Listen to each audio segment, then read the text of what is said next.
எப்படி செய்யணும்னு பார்க்கலாம். துருவி வச்ச தேங்காய், சீரகம், மிளகாவை போட்டு ஒரு பேஸ்ட்டாக அரைச்சி எடுத்துக்கலாம். அதுக்கப்புறம் அடுப்பு ஆன் பண்ணிவிட்டு வானொலி வச்சுட்டு எண்ணெய் ஊற்றிட்டு சீரகம், கருவேப்பிலை, பச்சை மிளகாவை போட்டு வதக்கிக்கலாம். அதுக்கப்புறம் கட் பண்ணி வச்சுருக்க முருங்கைக்காவை போட்டு வதக்கிக்கலாம்.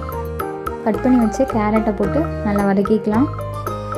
அடுத்து சேனக்கிழங்கு போட்டு வதக்கிக்கலாம். கொத்தவரங்காவையும் போட்டுக்கலாம். அதுக்கப்புறம் பீன்ஸ் போட்டுக்கலாம். கடைசியில் வந்து பூசணிக்காய் போட்டுக்கலாம். ஏன்னா பூசணிக்காய் வந்து சீக்கிரமாக வெந்துடும், அதனால லாஸ்ட்டில் போட்டுக்கலாம். இப்போ கொஞ்சமாக உப்பு போட்டு வதக்கி எடுத்துக்கலாம். கொஞ்சமாக தண்ணி ஊற்றிக்கலாம். அரைச்சி வச்ச பேஸ்ட்டை போட்டு நல்லா கலந்து விட்டுக்கலாம். கடைசியில் வந்து தயிர் ஊற்றிக்கலாம்.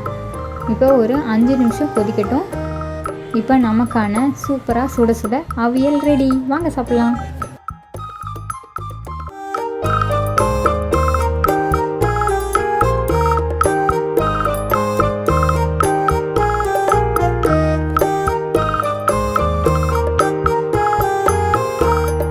அனைவருக்கும் இனிய பொங்கல் நல்வாழ்த்துக்கள். பொங்கல் ஸ்பெஷலாக சக்கரை பொங்கல், அதுக்கப்புறம் சிறுகிழங்கு பொரியல், அடுத்து அவியல், அதுக்கப்புறம் சுட சுட சாப்பாடு, கடைசியாக சாம்பார்.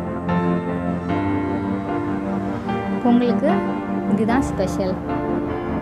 வாங்க சாப்பிட்லாம்.